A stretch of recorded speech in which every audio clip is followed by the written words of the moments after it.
સામ પિત્રોડાનું નિવેદન વ્યક્તિગત ચીન મુદ્દે વિવાદ બાદ કોંગ્રેસની સ્પષ્ટતા. કોંગ્રેસ નેતા સામ પિત્રોડાના વધુ એક નિવેદનને વિવાદ ઊભો કર્યો છે. તેમના આ નિવેદનથી કોંગ્રેસથી દૂરી છતી થઈ રહી છે.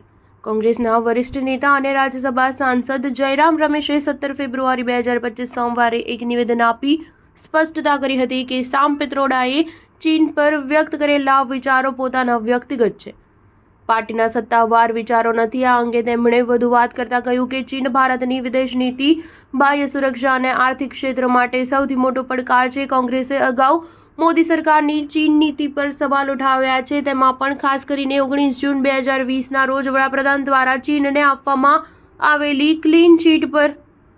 કોંગ્રેસનું ચીન પર હાલમાં જ સત્તાવાર નિવેદન 28 જાન્યુઆરી 2025ના રોજ બહાર પાડવામાં આવ્યું હતું, જેમાં ચીન સાથેના ભારતના સંબંધો અને સરકારની વ્યૂહરચના પર ગંભીર સવાલો ઉઠાવવામાં આવ્યા હતા.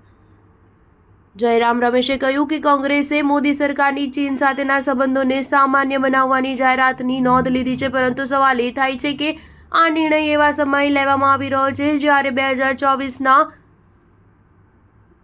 ડિસએન્ગેજમેન્ટ કરાર સંબંધિત કેટલાક પ્રશ્નોના જવાબ હજી સુધી મળ્યા નથી.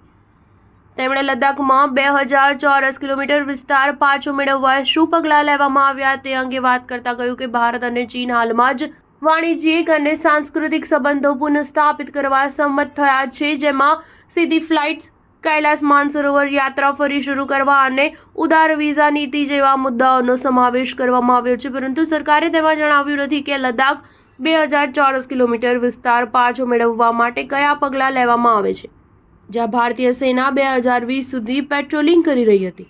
સ્ટાર ન્યૂઝ 7 હંમેશા સચ્ચાઈની સાથે.